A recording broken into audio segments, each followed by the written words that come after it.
Welcome. It's indisputable. I'm your host, Rashad Richey. Good to be with you. We have a lot on the agenda today. Breaking down news of the day, none other than the incomparable Sharon Reed, news anchor, commentator, and new TYT Sports contributor, doing a fascinating job. We've been promoting it all week, and we'll continue to do so. All right, top story of the day. DeSantis has created a law that allows him to run for president without having to resign being governor of Florida. There's also some other things in this bill that the press has missed. So let's get to it. Let's put him up full mass. There he is. That's your guy. Echoing, he is in fact going to announce he will run for president of the United States, but he doesn't believe in you. I'm talking to Republicans, because he will only do it if his state can guarantee that he has a job if you don't believe in him. Republican Governor Ron DeSantis would not have to resign as Florida governor in order to run for president if he chooses under a bill given final approval Friday by the GOP-dominated state legislature. So let me explain what this bill does. The measure, attached to a much broader elections bill, would carve out an exemption for the Florida governor. It would carve out an exemption to the law, requiring anyone seeking office to resign from one they already hold after qualifying as a candidate. Only an office holder running for US president or vice president would not have to resign under this new law. Supporters portrayed the bill as purely a clarification and not intended specifically for DeSantis, who has not yet announced a presidential bid, but is widely expected to declare his candidacy for the nomination in a few weeks. The bill passed the state house 76-34 along party lines and now goes to who? DeSantis, for a final signature. Now, let's talk about what really is happening here. Now, we can sit back, point fingers, and say that is unethical. That should not be possible. Why is he violating the law? He's not. He's not, okay? This is actually the legislative process. Does it violate the spirit and the reason you have a democracy in the first place? Yes, it does. There are technical and essence violations all over the place as it relates to politics and law. But his people are backing him. You see, that's the thing right there. They don't all agree with him all the time. They don't always support every bill he supports, but they're backing him on his major plays. Why is DeSantis so effective? That's the reason.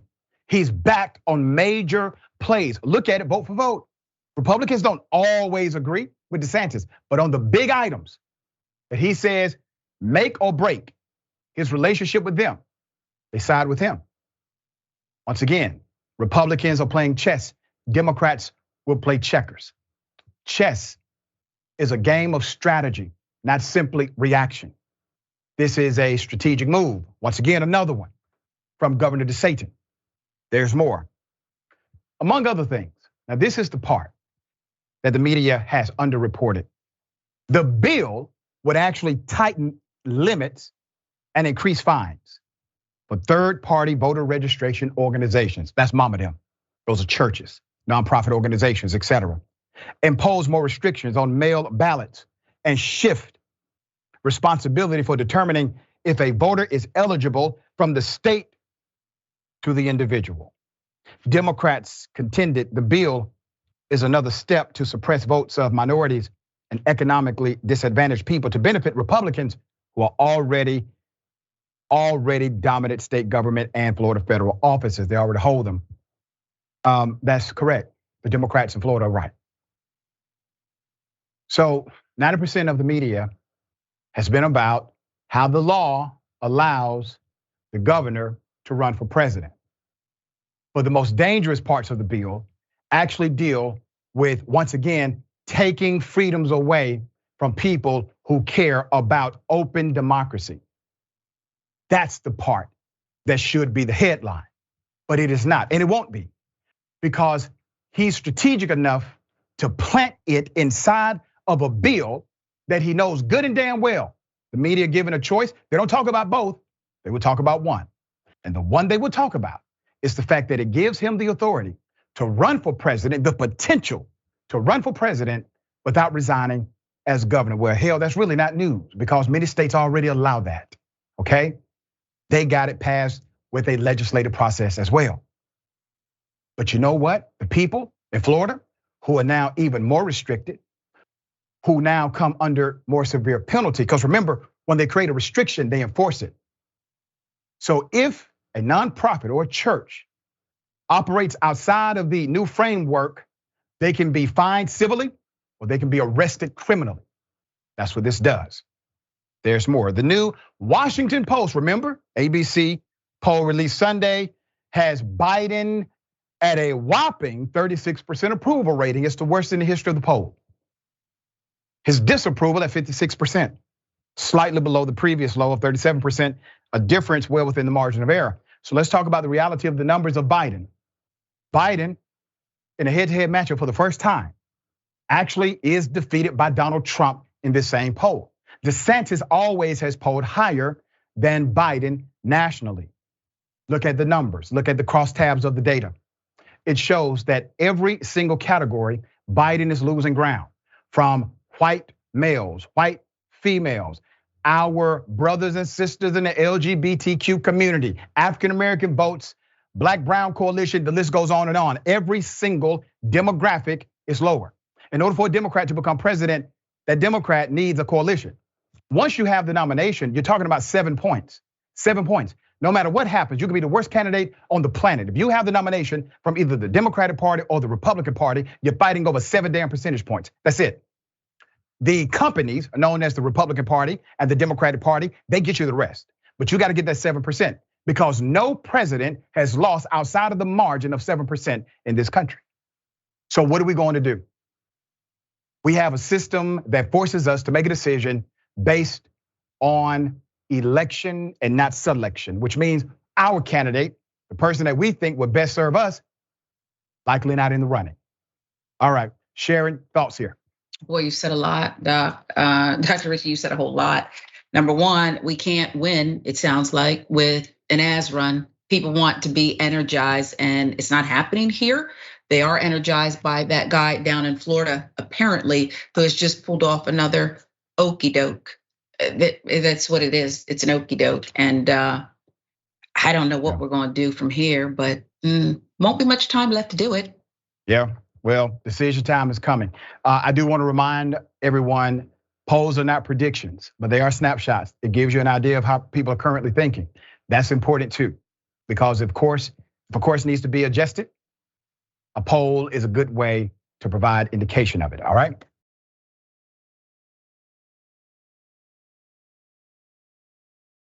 Okay, a hero, a black father, let's put him up full mask, shields his 16-year-old daughter from bullets.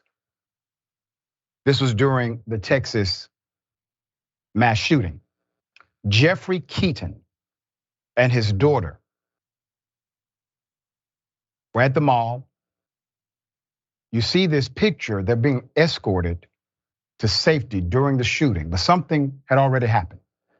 A black father reacted quickly to protect his 16-year-old daughter when a gunman opened fire at the crowded mall in Allen, Texas. This was on Saturday. Jeffrey Keaton and his daughter were having lunch at a Fat Burger inside the Allen Premium Outlets when they heard gunshots and said he immediately knew what was happening, the father. He said, and I quote, "I immediately knew," Keaton told the New York Times. "I got my baby girl under the counter to shield her. And then they got louder, like he was right there." He said that the restaurant's manager allowed customers to hide in the back and they were able to exit through a rear door to get to their cars. You could see bodies of people he had shot on the sidewalk, Keaton said during the interview.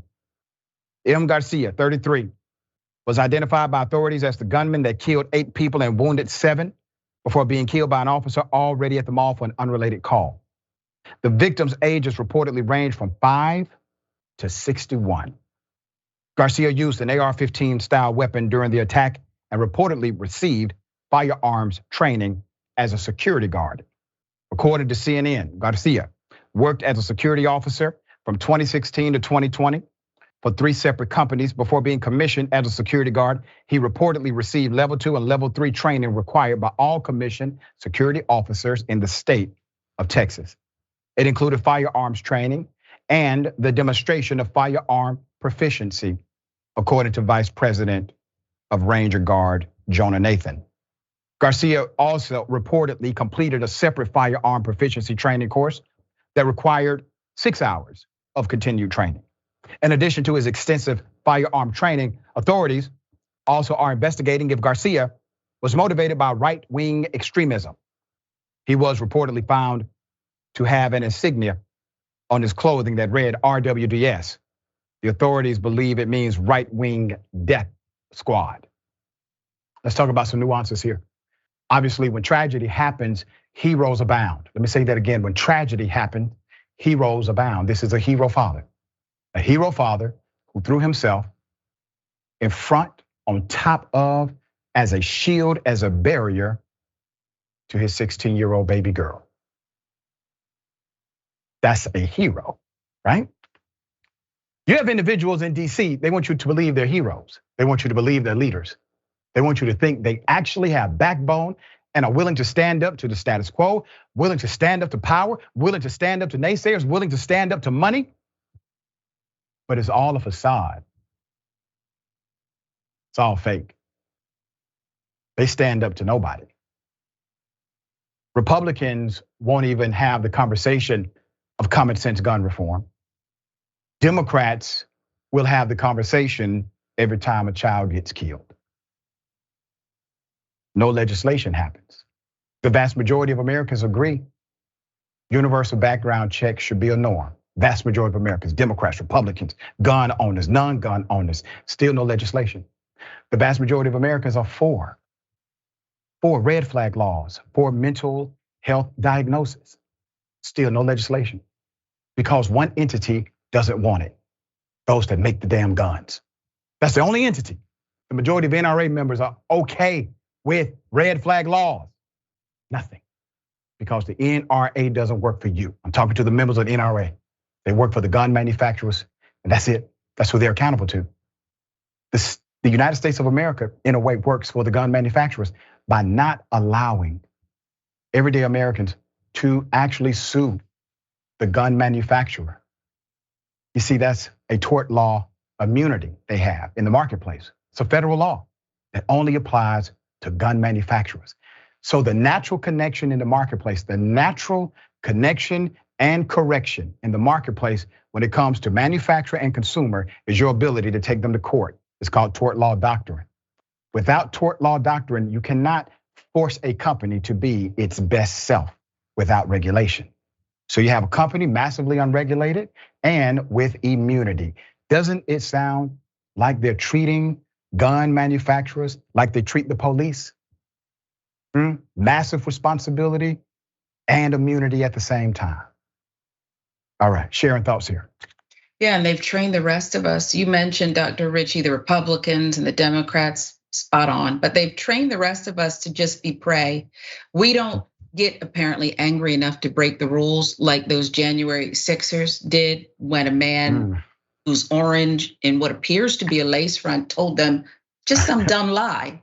Right. They got angry and stormed the Capitol over that dumb lie.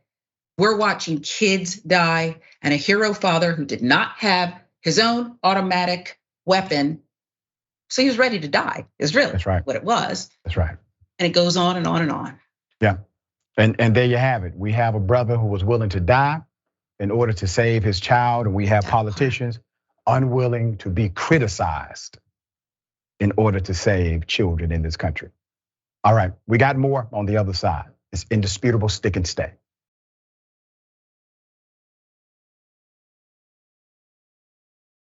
All right, welcome back. We have a lot of show left. Always good to be with you. Let me read some of these amazing comments. And there we go. All right. And let us not forget about, let's put it up. Sharon Reed, TYT Sports. Make sure you check it out. Sharon, how has it been at TYT Sports? So I know your background. I know you've reported on sports for years. So tell us your experience now.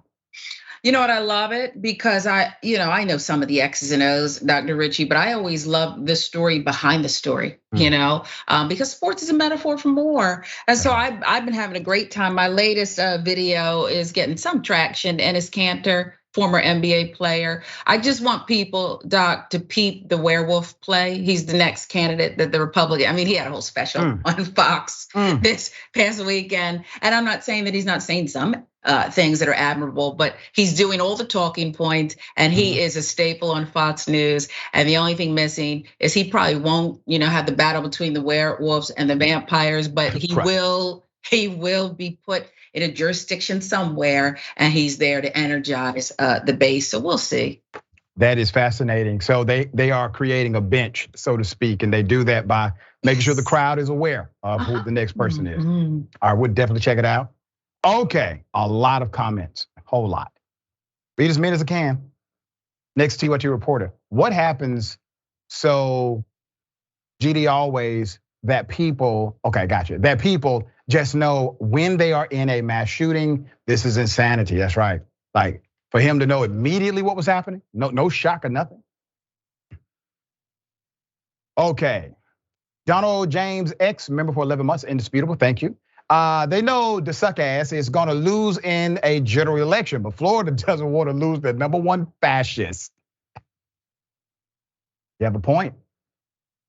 And Twitch, Sweetback_lightning. That's a cool ass name. I don't know what any of that means, but it's cool, okay? It's provocative. Wake up, the protection of your family is on you. Right. All right. Got something for you. Ladies and gentlemen, I wish a Karen would. You want to call the police on them for having a barbecue on a Sunday. I feel free! Back off! I'm going to tell them there's an African-American man threatening my life. Laurence Olivier was the last white actor to play Othello. And he did it in 1965. And he did it in Blackface. And he played a black man brilliantly. Am I being told that I will never have a chance to play a black man? I hate to break the news to you. Ladies and gentlemen, Richey Dreyfuss is a damn Karen. I know. I looked at the video multiple times. Diagnosis came out the same every time. I even went for a second opinion. Second opinion, my producer Jordan said that's a Karen. Let me give you the full context. Here it is. No one should be telling me as an artist that I have to give in to the latest, most current idea of what morality is. And what are we risking? Are we really risking hurting people's feelings? You can't legislate that. And you have to let life be life. And I'm sorry, I don't think that there's a minority or a majority in the country that has to be catered to like that. Yeah. Laurence Olivier was the last white actor to play Othello. And he did it in 1965. And he did it in Blackface. And he played a black man brilliantly. Am I being told that I will never have a chance to play a black man? Is someone else being told that if they're not Jewish, they shouldn't play The Merchant of Venice? Mm-hmm. Are we crazy? Do we not know that art is art? This is so patronizing. It's so thoughtless and treating people like children. Do you think there's a difference between the question of representation and who is allowed to represent other groups? For example, as you said, somebody representing the Merchant of Venice. And the case of blackface explicitly in this country, given the history of slavery and the sensitivities around Black racism. Do you think there's a difference between those? There shouldn't be. Richard, listen, your privilege is showing. So let me go ahead and help you out here. For a person who has had a very successful career playing a white male, I find it ironic that at the end of your career, you are upset because you're concerned that nobody's going to give you a role to play a Black male as a white male. This is what you're upset about. Were you upset that Hollywood as a practice would not give roles to Black men because they were historically portrayed as not cinema quality, could not land the crowd? Had any issue with that? Of the countless Black people who have been told they cannot play a particular role because they are in fact Black. Well, what about this? Do you have anything to say about the reality of blackface? Do you even know what it is? Obviously, the person interviewing you did not. You see, Richard, when Black people in this country were finally allowed to go on stage and engage in this art form, white audiences were so offended by their natural Black skin that they made Black actors wear blackface. Already, the practice was an adaptation of white actors wearing blackface with over-exaggerated, let's say, physical features in order to mock Black people. Have you Googled it, Richard? Did you look at it on Wikipedia? Do you know the history of it? Or you just talking? So, Mr. Dreyfuss, since you are so unconcerned with how people feel, I will be unconcerned how you feel after this. Let's put him up full of math.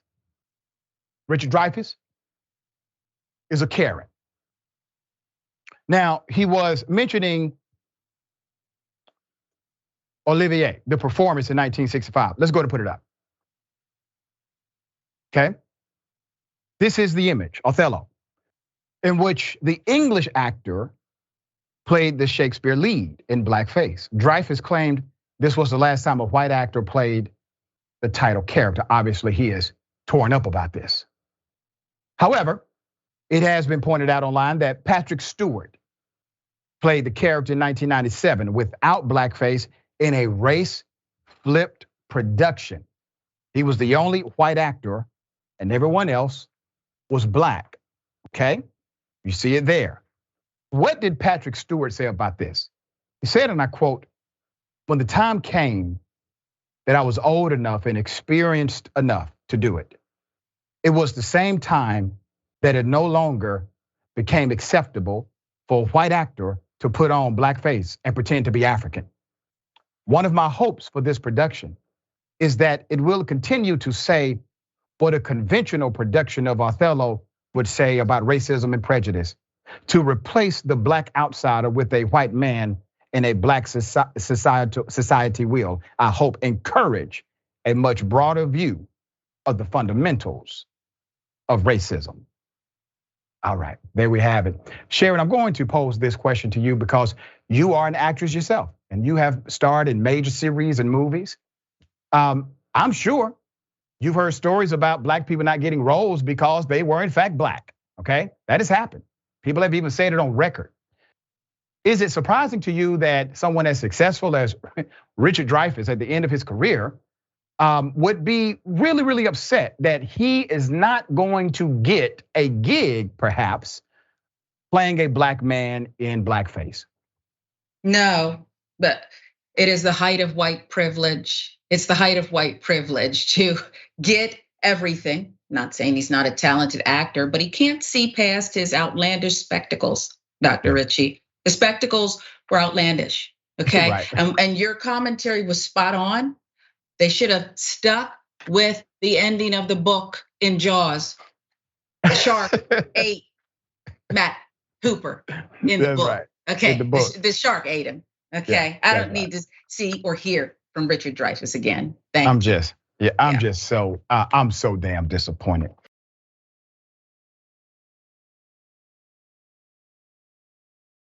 Okay, all right.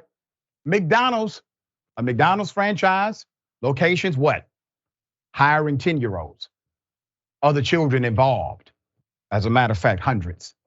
Let's put up the picture full mask. The US Department of Labor has fined 3 McDonald's franchises over $200,000 after an investigation determined hundreds of children, you heard that, hundreds of children, including 2 10-year-olds, were working in violation of several federal labor laws. The investigation was part of the Wage and Hour Division's efforts to end child labor abuse in the Southeast. As part of the investigation, officials found that Louisville, Kentucky, this Kentucky-based McDonald's franchise operator, Bauer Food LLC, hired 2 10-year-olds to work at one of its locations. 10. Unpaid as late as 2 a.m. With one of the children even permitted to operate a deep fryer, a task for which workers must be at least 16 years old. Below the minimum age for employment, they prepared and distributed food orders, cleaned the store, worked at the drive-through window, and operated a register, the Labor Department said Tuesday.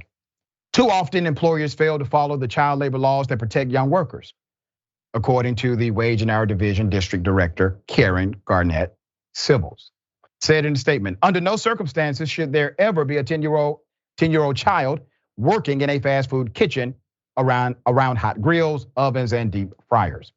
That's according to Garnett Sybils. There has been an uptick in federal child labor violations, including instances where minors are operating equipment or doing dangerous work, all right? So under Kentucky's child labor laws, minors younger than 14 are not allowed to work. However, the investigation concluded that among the 3 franchisees, 305 minors were illegally employed. The 3 franchises, Bauer Food LLC, Archways Richwood LLC, and Bell Restaurant Group LLC, run a combined 62 McDonald's. Okay, this is all throughout Kentucky, Indiana, Maryland, and Ohio. According to Bauer Food, the 10-year-olds were not employed at the company, but were a night manager's kids who were visiting them at work. Bauer Food said that management did not approve of the kids being in that part of the restaurant, adding that the company has made it clear to its employees this behavior is against policy and addressed the policy regarding children visiting their parents at work. The issue, Bauer Foods, is not the children visiting their parents at work. That is not the issue cited by the Department of Labor. So let's not make it something that is not, all right? It's McDonald's, okay? Children go to McDonald's. This is about the children working a deep fryer. That's what the Labor Department investigation cited.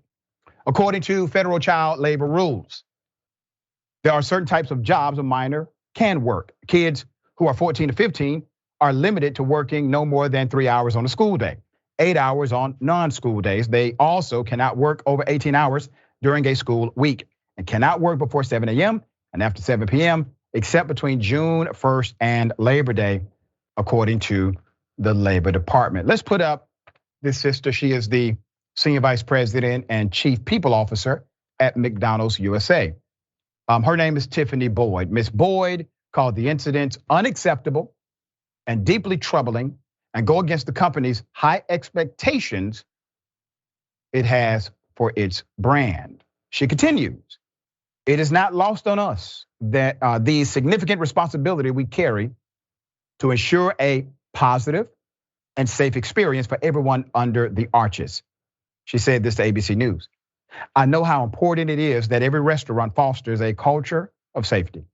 As a mother whose teenage son proudly worked at our local McDonald's, I feel this on a very personal level. We are committed to ensuring our franchisees have the resources they need to foster safe workplaces for all employees and maintain compliance with all labor laws. Well, Ms. Boyd, I think your comment, I think your statement was appropriate for McDonald's corporate. But let's be very clear. While we all know that over 300 children, according to the Labor Department, were criminally violated by having this type of labor pushed upon them by adults, nobody's going to be criminally charged. I don't even see individuals being somewhat investigated criminally for this kind of behavior toward minors. I think that's the greatest irony of this entire story. All right, Sharon, thoughts here. I too think Ms. Boyd's statement was okay. It was appropriate, but I think that McDonald's, the corporation, and understand that this is a franchise, should perhaps show up. Maybe somebody on her staff, buy a Happy Meal, and maybe you would see one of the 305 children there, because this is the same McDonald's that just accused Byron Allen of trying to smear them. Okay, right. They need to do their work. That's right. And not put children to work. That's right. And listen, these children, you all may have an actionable claim, all right? So hopefully somebody sees this video. Okay, we got more on the other side. It's indisputable, stick and stay.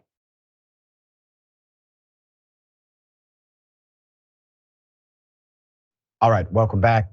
A lot of show left. Remember, we want to help Sam walk again. Let's put it up. He was on our program, Sam Randolph, fully exonerated, released from death row for serving 21 years, for a crime he never committed. He never did it. It was never him. Despite being exonerated and released from prison, Sam is currently disabled, confined to a bed. He interviewed with us. You clearly saw during that interview, he has heart, he has passion, he has a plan. He wants to help other people.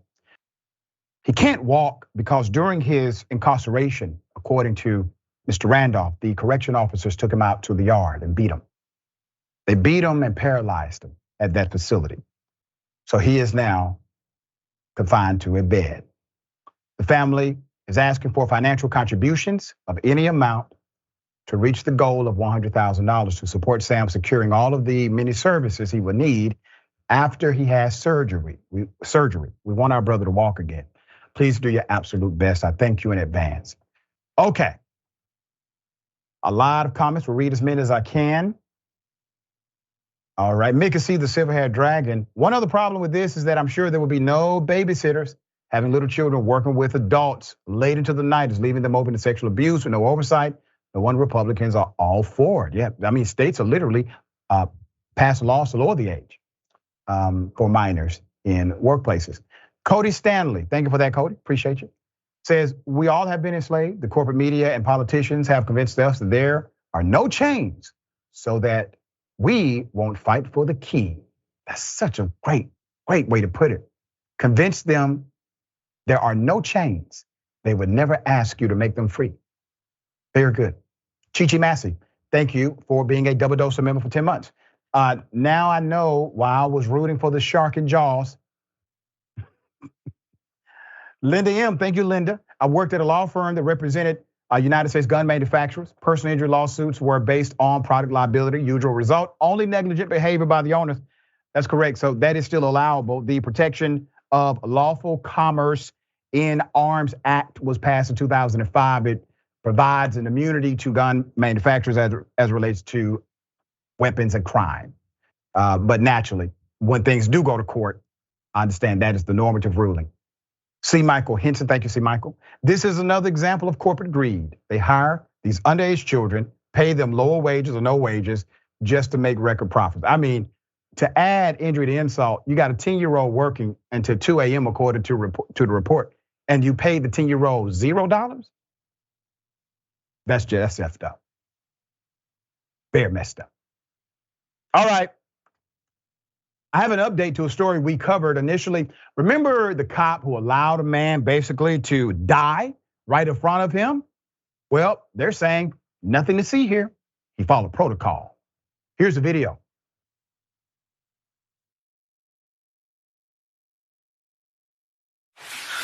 Go sit over here. Go sit over here. Here, we're gonna get help. Here. Do you know how to get off? What? Do you know how to get off? 452, yeah, but male bleeding from the chest, possibly stabbed. We need medical here. Ryan, get out of the elevator. Come on. Let's get out of the elevator, man. Ryan, I need you to crawl towards me, bro. What's a neighbor?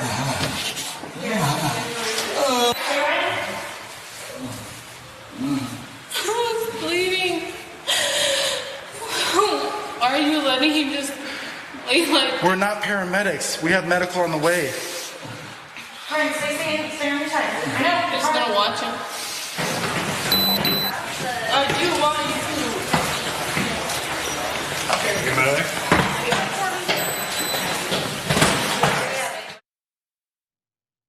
The officer allowed him to die. Let's put up a picture. What was the cop doing? What was he so busy doing with his phone? Well, we now have the information. He was playing games and watching TikTok while a black male died in front of him, unconcerned, unbothered by the reality of the situation. Now, officers typically would like you to believe that they are heroes, that they are brave, they have courage.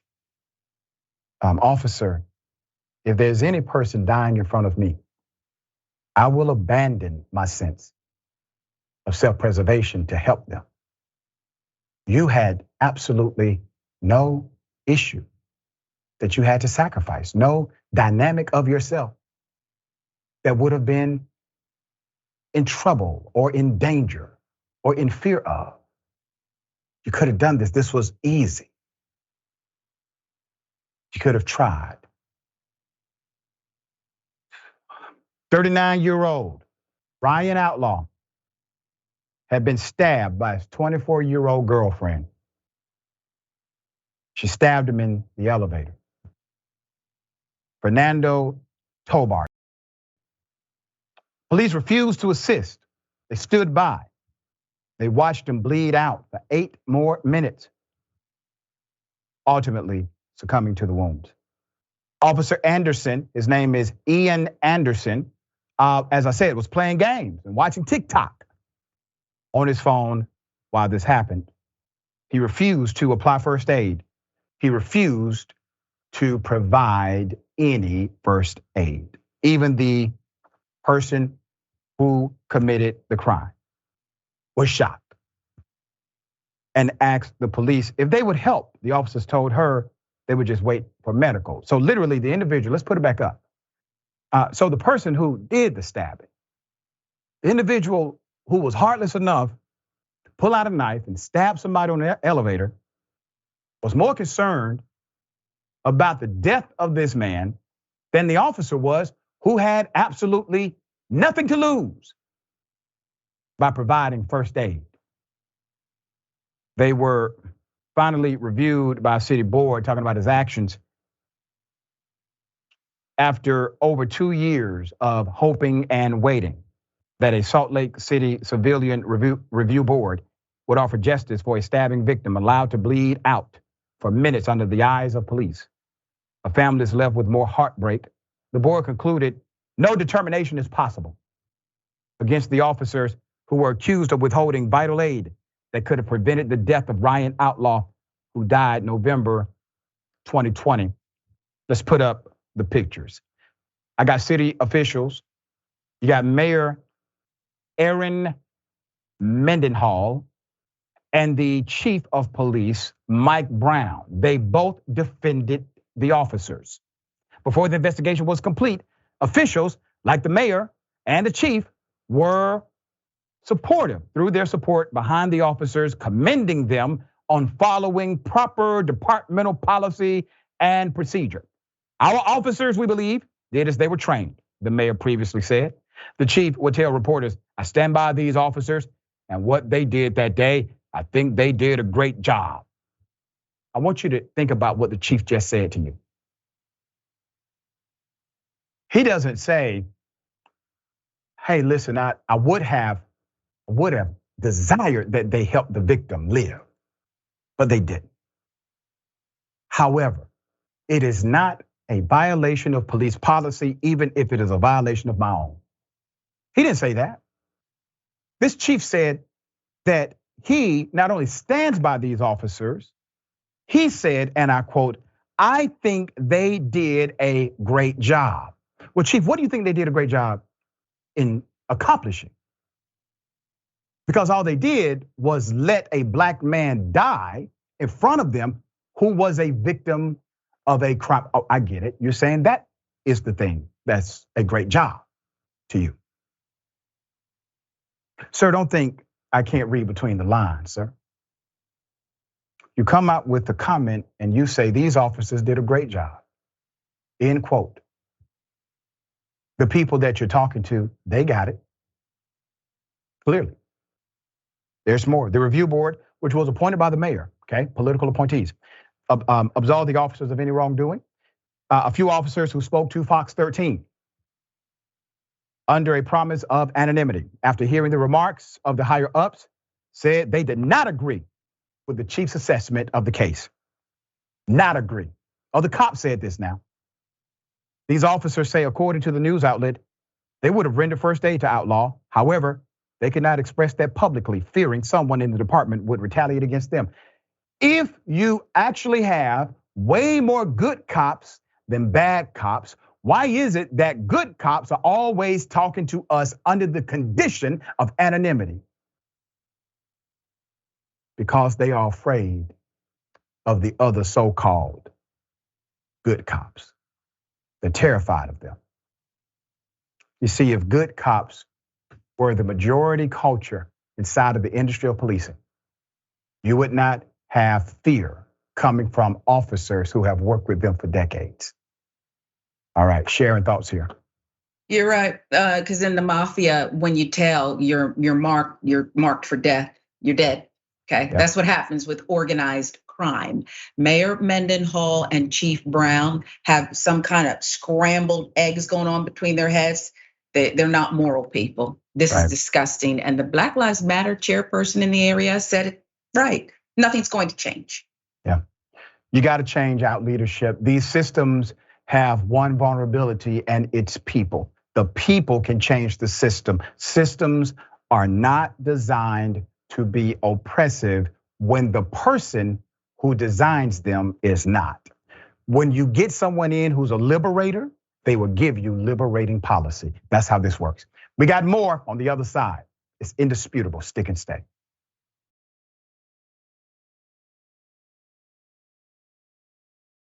All right, welcome back. Good to be with you. Thank you for remaining. Okay, we got a lot of show. Let me go to some of the comments. Always good to see all of the activity. All right. Scorpius _cores. All police are trained in first aid and should do this by mandate in their laws. Many do not. Many do not do this, and it's the reason I believe most people die this way and not be reported. And then for a chief to completely back it as if they're a hero for doing nothing, it's insane. Also, let's go to Dissident PM. The current system of policing is either getting rid of people's basic humanity or actively recruiting social psychopaths. Either way, the system itself is a fault and needs to be redone. That's right. That's right. The system does not need to be fixed. It needs to be broken. It's actually working the way it was designed to work. All right. That's the problem. Okay. A man shoots a 14-year-old girl for playing hide and seek. Let's put up the picture full mass. Okay. David V. Doyle, a Louisiana man, has been arrested in connection to the shooting of a 14-year-old child in the back of the head while she was playing hide and seek over the weekend. David V. Doyle is 58 of Starks, was arrested on suspicion of aggravated battery, 4 counts of aggravated assault with a firearm, and the illegal discharge of a firearm. He was booked into the correctional facility. The girl, who ironically and miraculously is alive after being shot in the back of the head, by this man, was taken to a local hospital, but she was treated for non-life-threatening injuries. And family members told the television station that she is recovering and appears to be okay. Let's keep his picture up. She's okay because he did not shoot her where he wanted the bullet to land. Let me say that again. She's going to live because the bullet did not land where he wanted the bullet to land. Usually in a jurisdiction, that is called attempted murder. Okay? Attempted murder. But he's charged with aggravated assault, misuse of a firearm, illegal discharge of a firearm. Deputies early Sunday morning responded to the Starks home on the report of a shooting. Detectives determined that several juveniles who were playing hide and seek were on the neighbor's property. Mr. Doyle told the investigators that he went to retrieve a firearm from his home after seeing shadows outside his home, and that when he returned, he saw people running away from his property, and he started to open fire, striking the girl, the report said. Louisiana has a stand your ground law that can be used to justify deadly force when acting in self-defense, preventing a violent crime, or if someone unlawfully enters a home, vehicle, or place of business. Clearly, in the man's own statement, that is attempted murder. To shoot at children as they are running away, you either knew or should have known it could end in death or serious injury. Now, in this case, he was arrested swiftly. Now, we've seen other cases that are clear cut to us, okay? But it took the authorities some time to come to our conclusion that took no time. I don't believe Mr. Doyle was somehow afraid. Individuals running away, children playing hide and seek. I think there's this willingness now to push it, to push the envelope, see what you can get away with, because other people have. You cannot dismiss the reality that other people have gotten away with this very same thing. Maybe that was in Mr. Doyle's mind. Who knows? Sharon, thoughts here? He's a monster, and as I picture what the Klan did and still does sometimes to children, he comes to mind. This behavior comes to mind. He's a monster. Yeah, this case is going to obviously go through the judicial process. We will see if the charges get upgraded. They definitely should. All right, if anybody else shoots at children, a group of children, you're charged with attempted murder in every jurisdiction I know of. If there's a plea deal, that comes later. But to charge this cat with aggravated battery, come on.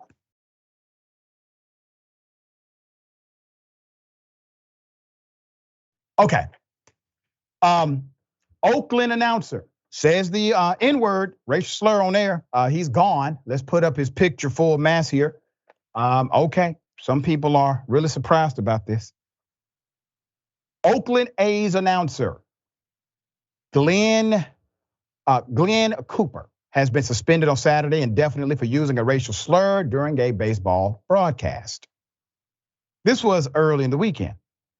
In the viral clip, he's gushing actually about a visit with Dallas Braden to the Negro Leagues Baseball Museum in Kansas City, calling it the N-word League Museum instead. All right, he didn't say Negro. He said the other word. All right. NBC Sports California, which broadcast the A's game, announced that he would no longer be on air until further notice while the incident is reviewed. There's already been an apology during Friday's broadcast saying a little early in the show, I said something didn't come out quite the way I wanted it to. I just wanted to apologize if it sounded different than I meant it to be said. How about you apologize for just saying it?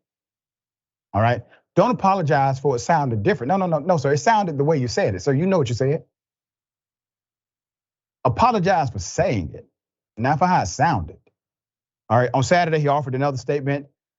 He said, I could not be more sorry and horrified what I said. Bayes called the language unacceptable. The museum's president, Bob Kendrick, called for forgiveness. This is the 20th season of the announcer as the athletics lead voice. So, yeah, you should have knew better. Should have known better. And here's the thing, sir. Let's put this picture back up. All right, I get it. You don't want to lose your job, but you have. Here's the thing. If you didn't say the N-word so much among your racist ass friends, it would not have slipped like that while at work. See how things have cause and effect relationships, sir? All right. Sharon, I'm unbothered by this. I'm glad it happened, to be frank with you, because the guy obviously talks like this among his friends. That's why I slipped out so easily. Yeah, and the first apology was dumb because it went right past his co-anchor too. Yeah. I don't know if you meant because you used ER instead of an A, on the end of it or whatever. And the statement as well, the follow-up, Dr. Richey, because you're right. What he meant was, I'm sorry I said this on TV. That's right. Okay, exactly. That's all. He says it all the time, right? Right. Bye-bye. There you go. Bye, Glenn. Goodbye. Yeah. All right. The cop who arrested Michael Jenkins is accused of abuse. I'm going to show you this video first. Here it is. On January 23rd in Rankin County, Mississippi, without showing a warrant, cops burst into a home. 2 black men lay inside, Brother Michael Jenkins and Brother Terrell. They were falsely accused by these 6 white officers of dating white women and selling drugs, and that wasn't true. The 2 were immediately subdued and handcuffed in the residence. But instead of taking the handcuffed men into immediate custody for their alleged crime, the 6 white cops decided they would hold the men hostage and terrorize them for nearly 2 hours inside the home. While the men were handcuffed and bound, these 6 Rankin County white cops beat the men while they were handcuffed, tased the men repeatedly while they were handcuffed, punched, slapped, and beat the men while they were handcuffed, and incredibly, the white officers used waterboarding tactics in this raid.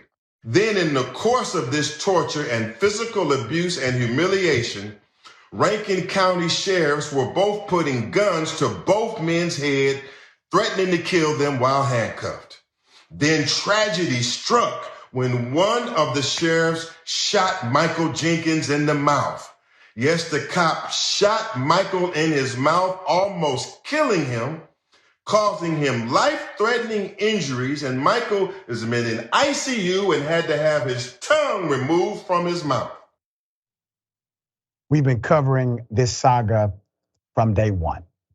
We have more information now. Put up the picture full mask. I want to show you the damage this particular deputy did to Mr. Michael Jenkins. Mississippi sheriff deputies are already under investigation for possible civil rights violations after allegedly placing a gun in Michael Jenkins' mouth and firing it. These officers are now also accused of sexual abuse, sexually assaulting him and his friend, Eddie Terrell Parker, during the interrogation. The allegations are contained in a letter to the Justice Department written by Mr. Michael Corey Jenkins, attorney, who provided a copy to the AP. In it, attorney Malik Shabazz urges federal prosecutors to file civil rights charges against the deputies and to open a broader investigation into what he called the unconstitutional customs and practices of the entire sheriff's office. All right, there's more. Let's put them up. According to the attorney, he said in a statement that Sheriff Brian Bailey and Rankin County are covering up the truth of what happened on January 24th, and all parties must be held accountable. He also penned a letter to Kristen Clark, the Assistant Attorney General for Civil Rights at the Department of Justice, calling for an inquiry into a pattern and practice of police misconduct and police brutality in Rankin County. Now let's keep a picture up. Madam, you've been doing a fine job at that department. I know you have bureaucracy to deal with. I understand the politics that are involved, but even with those restrictions, you've done some things with this office that others before you have not been able to do. I would like you to do more. But understand, once again, the bureaucracy that you're dealing with. This case that has come before you, madam, is a legitimate case. And it is a case worthy of significant investigation.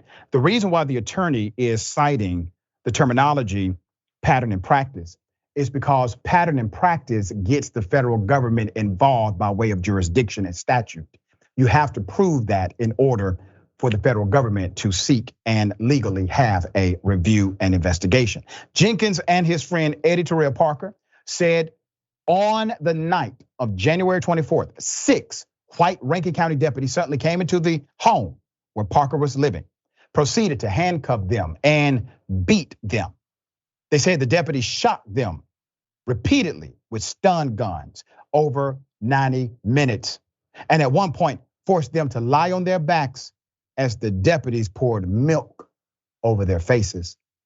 Both Jenkins and Parker also informed agents with the Mississippi Bureau of Investigation that deputies stripped the two naked, forced them to take a shower together, and attempted to use a sex toy on them during an hours-long interrogation.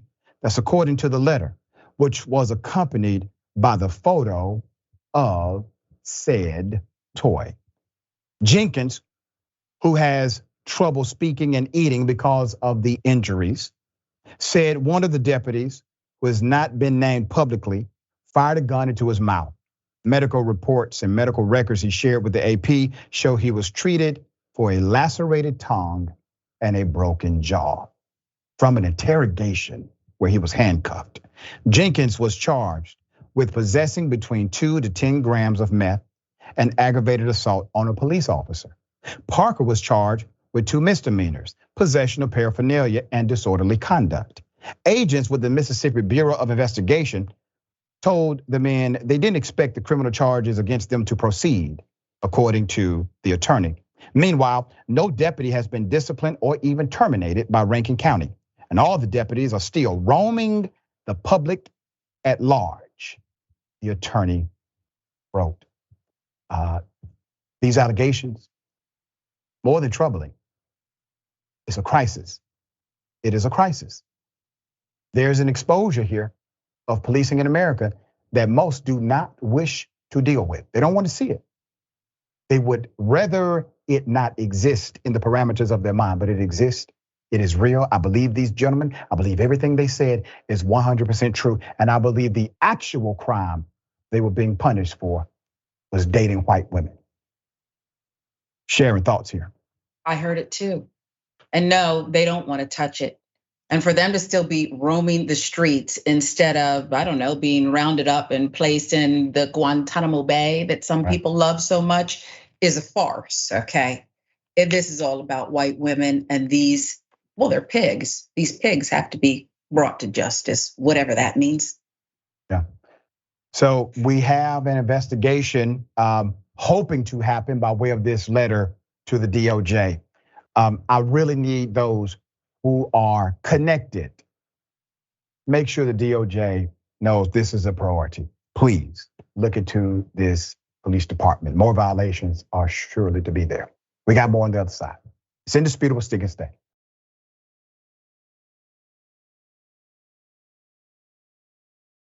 All right, so live during this show, we got breaking news. I want to at least let you know what the breaking news is. A jury has found Donald Trump, former president of the United States, guilty, all right, or liable, all right? This is the sexual abuse case of E. Jean Carroll. This is a civil case.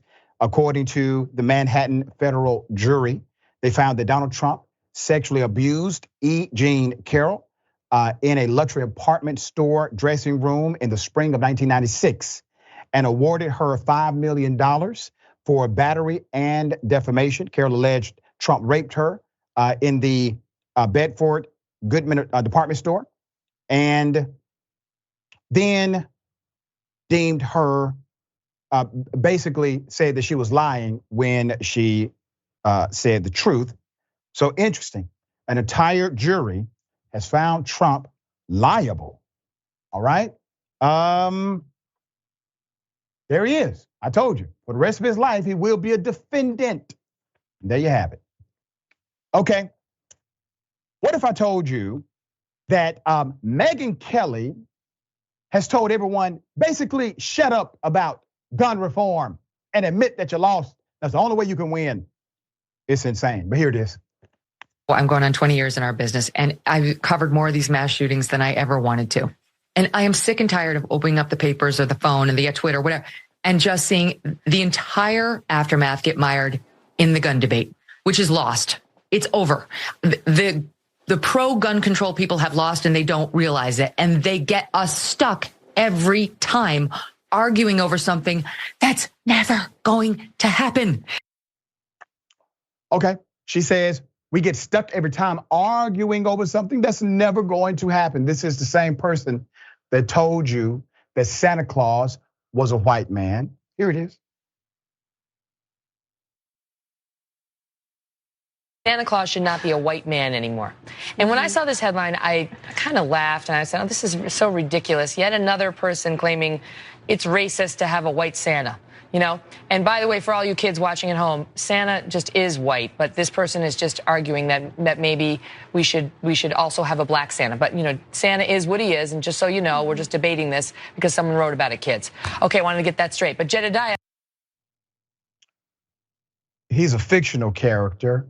The image of Santa Claus that's popularized was created by Coca-Cola. We're taking advice from the woman who also wanted to remind us that Jesus is white too, just a fact. Here it is. just because it makes you feel uncomfortable doesn't mean it has to change. You know, I mean, Jesus was a white man too, but you know, it's like he was a historical figure. I mean, that's a verifiable fact, as is Santa. I just want the kids watching to know that. Yes. But my point is, how do you just revise it, you know, in the middle of the legacy of the story and change Santa from white to black? Yeah, I mean, you can't. Some people want to be on TV so damn bad, they will agree with any level of insanity put in front of them. Megyn Kelly, the irony here is staggering. She says, hey, listen, you can't just change things in the middle of the narrative here. You mean like the election was stolen, that narrative? Or perhaps the entire reason why there's a debate about Jesus being white or not. Not even debatable, except in the parameters of your opinion. Factually, it's simply not true. Then Brett Favre, all right? I'm gonna give him some of this action too. He supports Tucker Carlson not being let go via Megyn Kelly. Here it is. Meanwhile, it's not settled. They don't have a deal. Why not? Because he needs to be silenced while Fox tries to rebuild that disappearing audience. They are banking on you coming back to them. They've got a debate in August. You can't resist. You'll go. You'll forgive everything.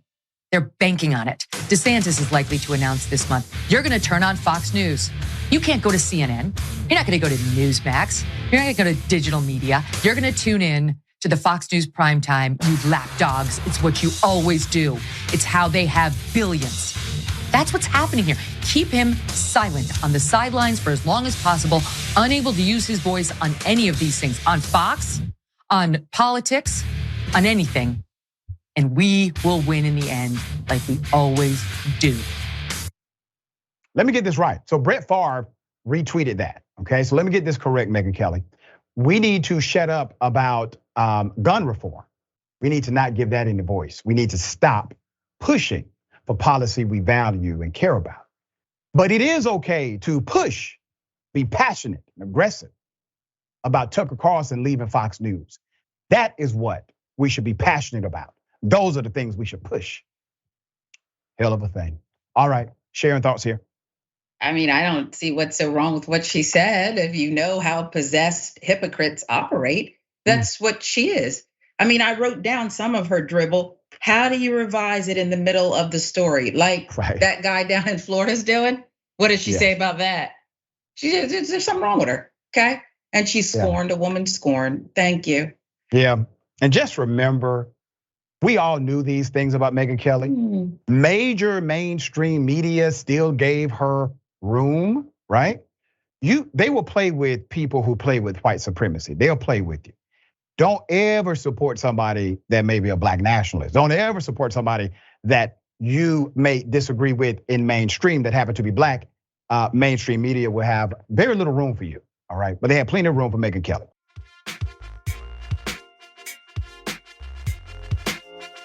$9 million this New Orleans high school senior has earned in scholarship money.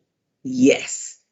Dennis Barnes, a senior at International High School of New Orleans, set a new national record by receiving offers from 125 colleges and universities, totaling more than $9 million in scholarships, more than any other college-bound senior in U.S. history. Kid's an earner. The school said that Barnes, a New Orleans native, applied to 200 schools across the country and plans to announce his college decision. Well, we should get that decision soon. This month, in the coming days. The amount of offers Barnes received breaks the previous record documented in the Guinness Book of World Records, held by a Lafayette High School senior who received $8.7 million in scholarships in 2019. The school is contacting Guinness to make Barnes' new record official. Barnes said about the application process, I submitted college applications in August with an eye on raising the bar high for college admissions. Decision letters were an overflow in my mailbox and hundreds of scholarship offers, Barnes said. He said that more decision responses are still coming in from other schools. His goal is to reach 10 million in offered scholarships by the end of the month. Kid's incredible. Barnes' impressive academic achievements, maintaining a cumulative grade point average of 4.98, holds leadership positions in the National Honor Society. He is fluent in Spanish, received an official qualification from the Institute Cervantes on behalf of Spain's Ministry of Education, Culture, and Sports. He was also recently awarded the Jose Luis Baños Award for Excellence in Spanish Language by Maria Page, Honorary Consul of Spain in New Orleans.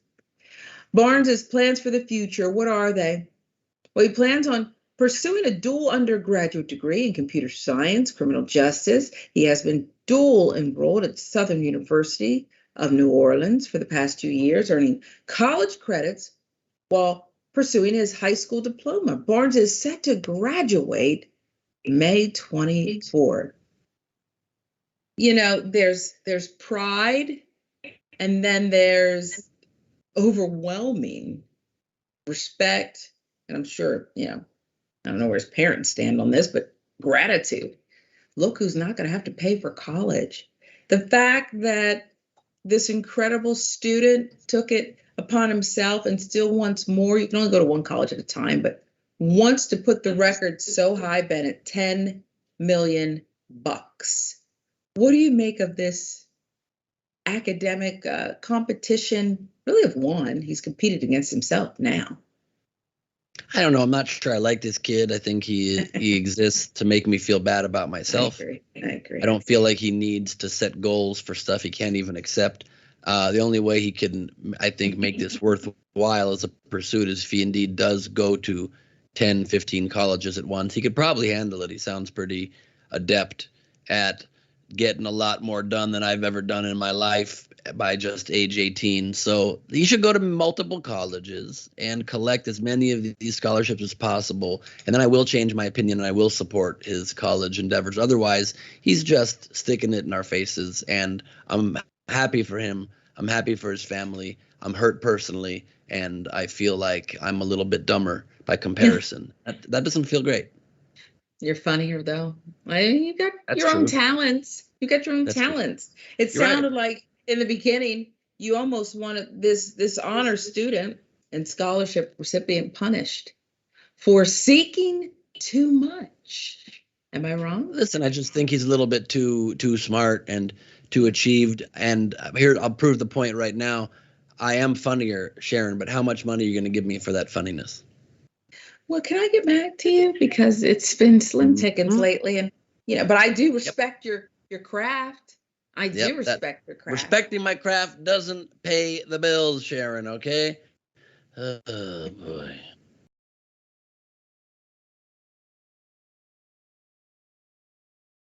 Okay, what if I told you a hotel guest woke up and the manager of the hotel was sucking on his feet? He did not give the guy permission to do this. Put up the picture. It's a hell of a story. Damn, son. David Patrick Neal, a 52-year-old hotel manager in Tennessee, has been arrested after a male guest staying at the establishment allegedly woke up to find the Hilton Hotel employee sucking on his toes. Neal was taken into custody on Friday and charged with 1 count each of aggravated burglary, assault, and held in lieu of a $27,000 bond.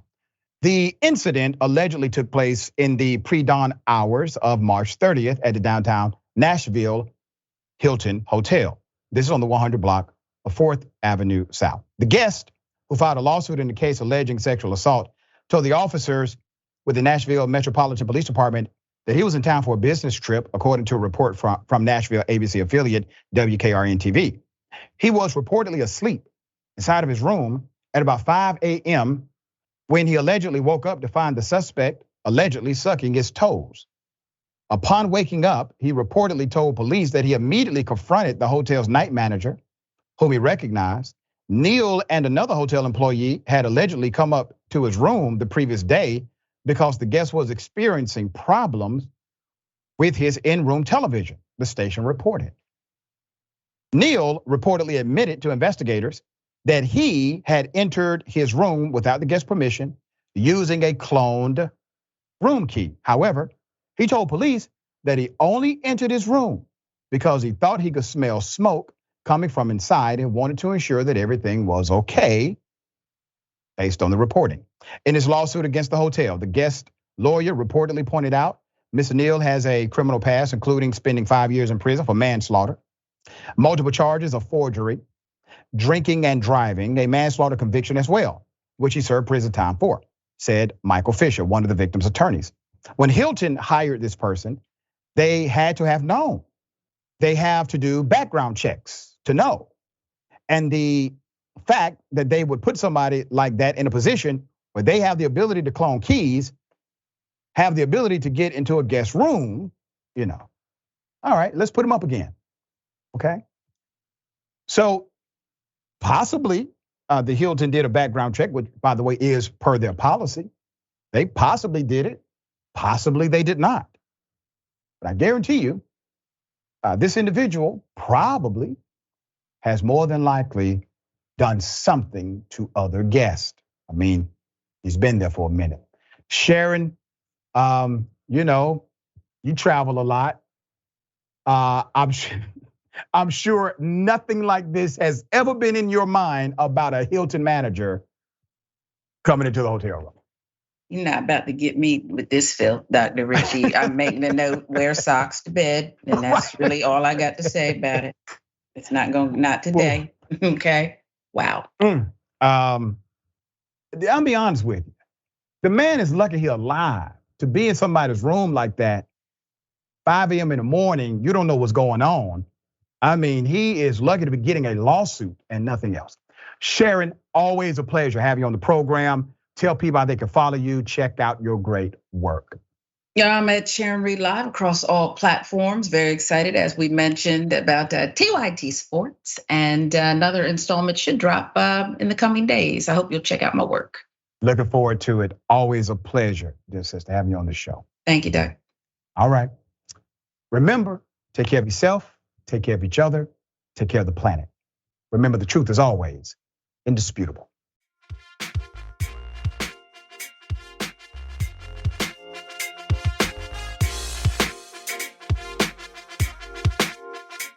Welcome to Indisputable. I'm your host, Dr. Rashad Richey. We got a lot happening today. But what do we do on this show? We tell the truth. You know why we tell the truth? Because the truth is simply indisputable. Rashad, great to be here. Congratulations on the new show. And I gotta let everybody know that Rashad and I go way back. People still need health care, so I won't stop. People still need criminal justice systems reform throughout this country, so I won't stop. And you won't stop either.